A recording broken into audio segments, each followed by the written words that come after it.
What's up, guys? Today's lesson is about square root functions. We've been talking about inverses the past few days. Well, check it out. We're graphing the square root dude and just see what he looks like. Remember the square root and like the parabola, like f of x equals x squared, like squaring and square rooting are inverses of each other. So, like if you had a plain Jane parabola right here, it would look like this. And we learned that inverses reflect to each other over the line y equals x. You can see that we don't get the whole parabola though this time because it's supposed to be Mr. Sideways tree right here. It doesn't quite work because the domain is all messed up for square root guys. The domain, remember, you can take the square root of a positive, you can take the square root of 0, but you can't take the square root of a negative in the real number system. So that's why this guy's domain goes from 0 to infinity, right? And 0 is included as you work from left to right, and his range, if you go low to high, is from 0 to infinity also. This is just the parent square root function though. So what we're going to do is do a little purple note card. If you want to get yours out, you can. But it's just a refresher so we can kind of understand what the square root function looks like a little bit. And truthfully, I don't want to do the whole 4 steps to the purple note card. I think the first 3 steps are good enough. So let's do a little step 1, 2, 3. And remember, the questions ask us if it gets reflected over the x-axis, translated, dilated, all that good stuff. But let's go back and check out our generic function again that we have for our transformations. We had these parentheses that we always saw. Well, those are just generic grouping symbols. Now, the grouping symbol that we got is actually this square root right here. So he is the grouping symbol, like where the parentheses are. So we just kind of got to realize that. And if they ask us if this guy gets reflected over the x-axis, remember we look at that a value, which is the number in front of the parentheses or in front of the group. Well, that's now the number in front of the radical. If he's negative, then this guy gets reflected over the x-axis. Well, he's not, so it doesn't happen. Then the translation, we were really good at that. Translate, like h comma k. Remember, you got to do the opposite of this because he's in the group, right? And he's got a minus in front of it. And then what you see is what you get right here. So if we look at this plus 4, he's in the group because he's underneath that radical symbol, right? He's inside there. So this plus 4 is actually a little opposite game, meaning he gets translated 4 units left, and then up or down, nothing happens here because they didn't add a number off to the side. And then the dilation, we're just going to try to make it as simple and easy as possible. The dilation happens about your a value and your b value. Those are these numbers, the number in front of the group and the number in front of x here. If they're 1, you're going to stay the same size. You're not going to vertically stretch, vertically compress, or any of that. So rarely this will happen, but it will happen. We'll do some here shortly where it does happen. So they want us to make a sketch of this. Well, again, since it's our first go-around, don't sketch this, but this is the plain Jane square root function. Looks like this. Okay, what we are doing is moving it. It has been translated 4 units to the left. That is the only thing that has happened to this guy. So the endpoint normally starts at like 0, 0. This thing's got to go 4 units left. But let's kind of talk ourselves through it. Like, it didn't get reflected over the x-axis, but I'm going to show you what happens if it did. If it did get reflected over the x-axis, it would look like this green guy right here. And as lame as this is going to sound, I kind of call this like a T-Rex's mouth right here. Like if you had some cool teeth and roar. I'm such an idiot, but still, it's like a T-Rex's mouth.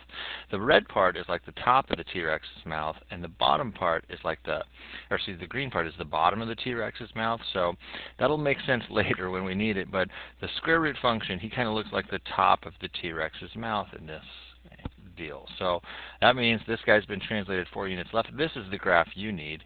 We're going to go minus 4, 0, and he's this normal size. Nothing crazy has happened. So you don't need this dude. We just have him, right? The normal parent guy's been translated 4 units left. Let's do domain from left to right. It starts at -4, and it is included. And then that thing's going to keep going to the right forever and ever and ever. Range will go low to high. Not touching, not touching, not touching there. It starts touching at 0.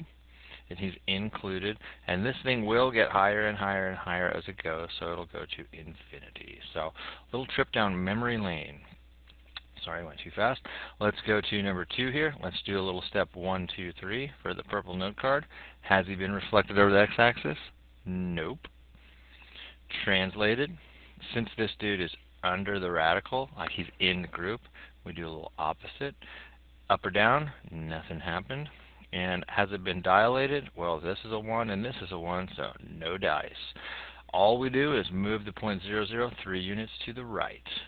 And it didn't need to go up or down. You do need to put this ordered pair here, though. So, and because it hasn't been reflected over the x-axis, he's a normal guy. It's like the top of the T-Rex's mouth.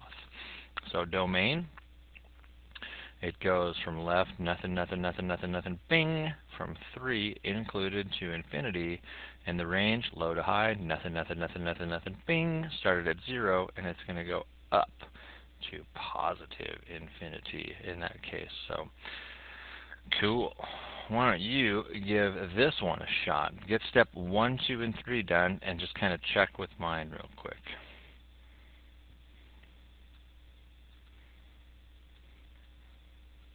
So here's my steps. It does not get reflected over the x-axis because this is not negative.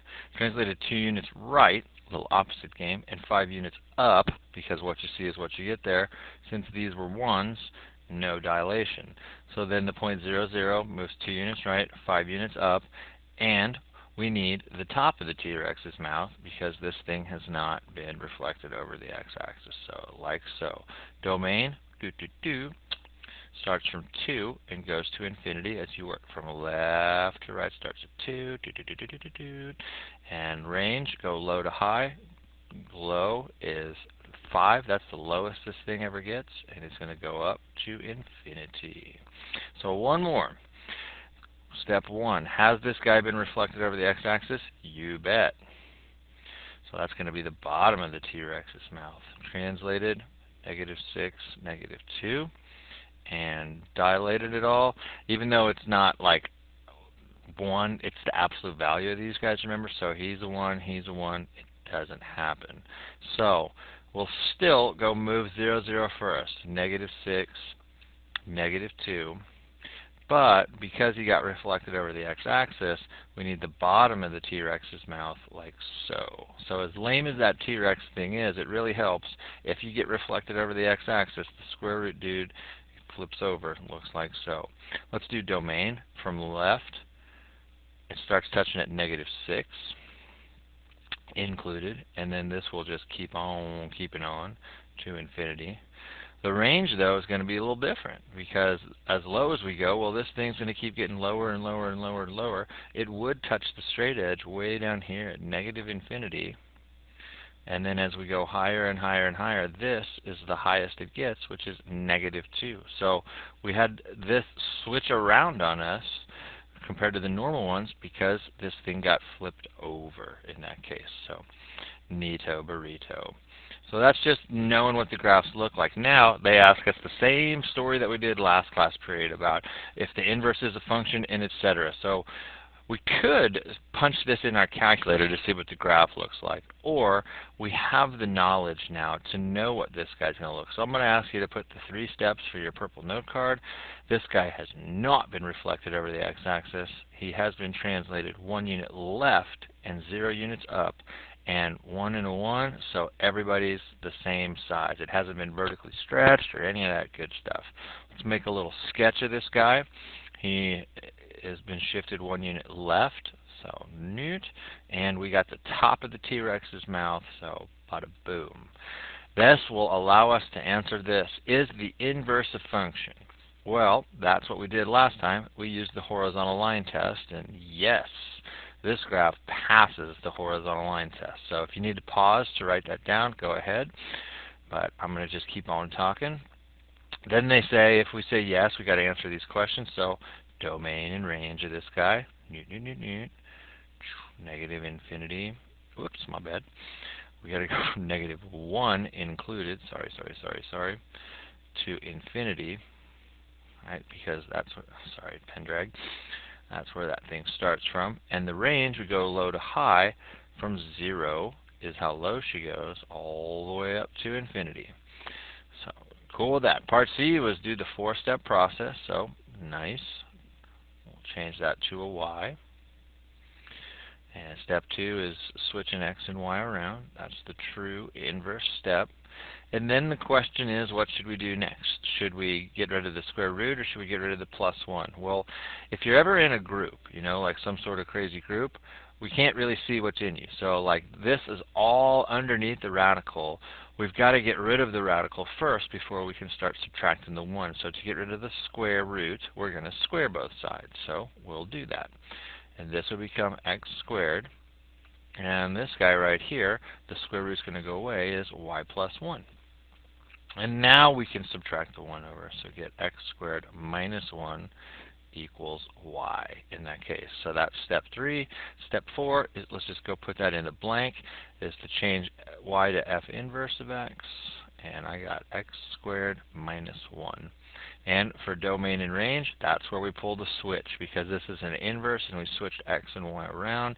The domain of this guy is 0 to infinity, included on the 0, and the range is this. And what I'd like to do just on this very first one is show you that, right? So you can just kind of watch. You don't need to do anything, but I got this on Desmos right here to where this was the problem that we just did.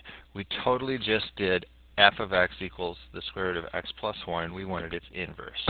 So last time we literally just type x equals f of y in for this guy, and it graphed the inverse of that dude, and check that dude out. That totally makes that, that reflects to each other over the line y equals x.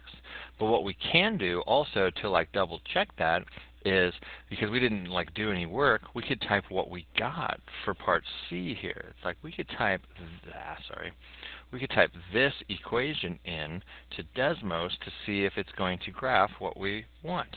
Because what we should get is our graph should be right on top of this, because we know this is the inverse. So can't do f inverse, so I'll just do y equals, it was x squared minus 1. Minus 1. And the problem is, it didn't match up. It's this is totally a parabola, and it didn't match up. And the reason why it doesn't match up is because the domain doesn't allow for all real numbers in this case. The domain needs to be from 0 to infinity. So that's why we have to restrict the domain. And you can type that in like this into Desmos. You put the cool little bracket like this, and you just say, well, the x's had to be greater than or equal to 0, because that is exactly what we said in part D right here, that the x's had to be greater than or equal to 0, from 0 included bigger. So just kind of show you that a square root and a parabola are the inverses of each other, but you can't have the entire parabola. You have to restrict. Let me change the color of this guy. Let me make him a green guy. So here's the green dude. That's what we wrote. If I make him go away, he should be right on top of that red dude. The red dude and the green dude are exactly the same thing. They are the inverses of each other. So just showing you that the restrictions in the domain matter in that case. So let's do the rest, just kind of quick and easy. First, we'll make a 1, 2, 3. This guy has not been reflected over the x-axis. He has been translated 4 units to the right, because that's inside the group, and 0 units up, and no dilations whatsoever. We'll make a sketchy McSketcherton of this guy. Translated 4 units right. Please put the ordered pair. And beep. Top of the T-Rex's mouth. Just a normal square root guy. Is the inverse a function? Well, that dude passed the horizontal line test, so I'm going to say yes. And again, if you need to pause to write that down, go ahead, because I already got it pre-made. Domain of the OG, going from left to right, it's about 4, included to infinity. And the range, we go low to high. A lot of people have been asking me questions on the range. Remember, it starts at 0. It'll go low to high, and then this thing's going to keep on keeping on. So from 0, the y value, to infinity. Let's write the equation of the inverse. Step 1. Meow. Step 2. Switch.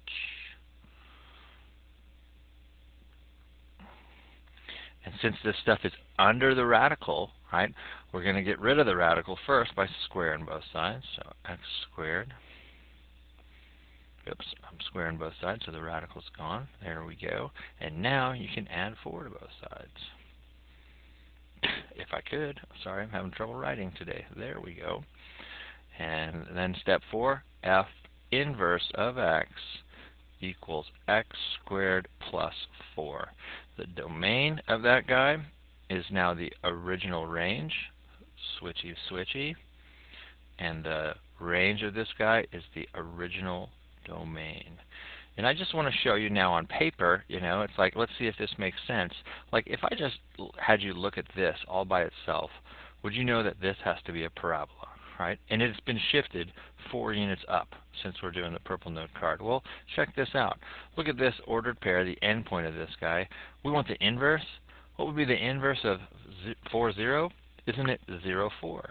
That's this thing right here, 0, 4. You don't need to draw this, but still. And then we don't want the whole parabola. We just need half of a parabola in this case. So one of these parts is right, and one of these is wrong. Which one do you think looks like it reflects to this original guy over the line y equals x?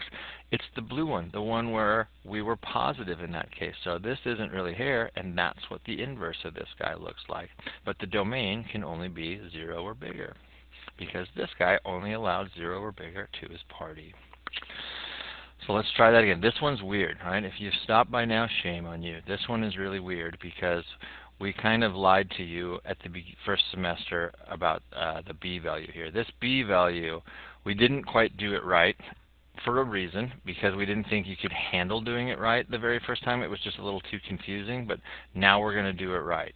Here's what happens when you have a number in front of x inside the group. That b value, you must factor him out. Even if there is no GCF or anything, you must factor out whatever that number is. So since it's a 2, we are going to factor that 2 out of this. And it's like reverse distributive property. Wouldn't you get x minus 2 back? Just check. If you did distribute this 2 through, you should get this back. This is how we have to read this for purple note card to see what happens. So that's new, but we didn't want to show you that way back in the day because it was just too much. Right? So let's purple note card this guy. Has he been reflected over the x-axis? No. Translated. Now this is why we needed to do that, because this dude has been translated just 2 units right. That's what we got to look at. Translated 2 units right, 0 units up. Most people would have thought it was translated 4 units right, and I get that, but just you got to factor that guy out. And then boom, boom, this has been horizontally, and since compressed, you can use your purple note card because that b value is bigger than 1 times 2 in that case. So let's go making a sketch of this guy. He's got a endpoint at 2, 0, because he's been shifted 2 units right. And vertically compressed, if you use your hand, it makes you a little fatter. So that's going to make this guy a little taller McTollerton. Truthfully, we don't care about you making this the right kind of dilation, if it gets stretched or compressed. We care about you just make the sketch right, and that he's the top of the T-Rex's mouth. And put the 2, 0 in the right place instead of a 4, 0. Is the inverse a function? Oh yeah, because the graph passed the horizontal line test. So let's do the domain. Reading from left to right. 2 included to infinity, and the range 0 to infinity. 4-step process. You could do it on either one of these. It really doesn't matter. It's probably a little easier for us to do it on the orig. It doesn't matter. It'll all work out the same. So let's do it on the orig. Change this to a y. Switch.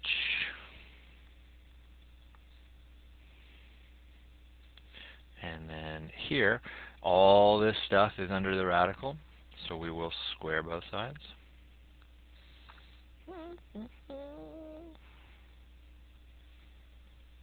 Square the square root canceled. And now we want to add 4. We still have to divide by 2. So y will equal, I'm going to divide every term by 2, x squared over 2 plus 2. You could also call that like 1/2 x squared, but it's all the same thing. If you put x squared plus 4 all over 2, I'll accept that. Don't know if Trey or Dinahan will, but you ask them. But whatever they want, you put f inverse of x equals that 1/2 x squared plus 2 in that case. And then the domain and range, switch them. You could go to Desmos calculator if you want to. All you got to do is Google Desmos calculator and it'll pop up for you. It's a free calculator. If you want to, you type the original guy and then you type this dude in and you type x equals f of y, and you just got to restrict your domain on that other one. But that's up to you if you want to or not. Hey, why don't you try this guy all by yourself? Make a little sketch, do the purple note card thing first, and then pause the video and check back with mine.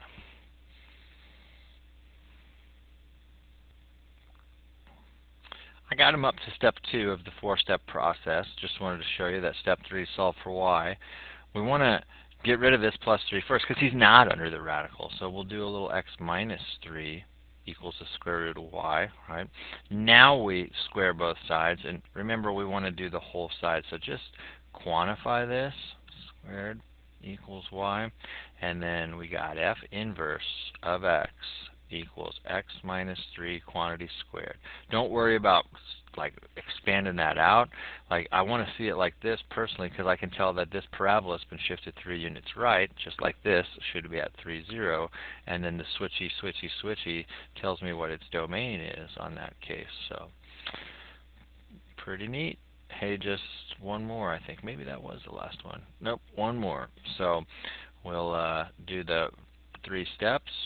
So no reflection, translated 3 units left and 4 units down, right? No switchy on that, and no dilation.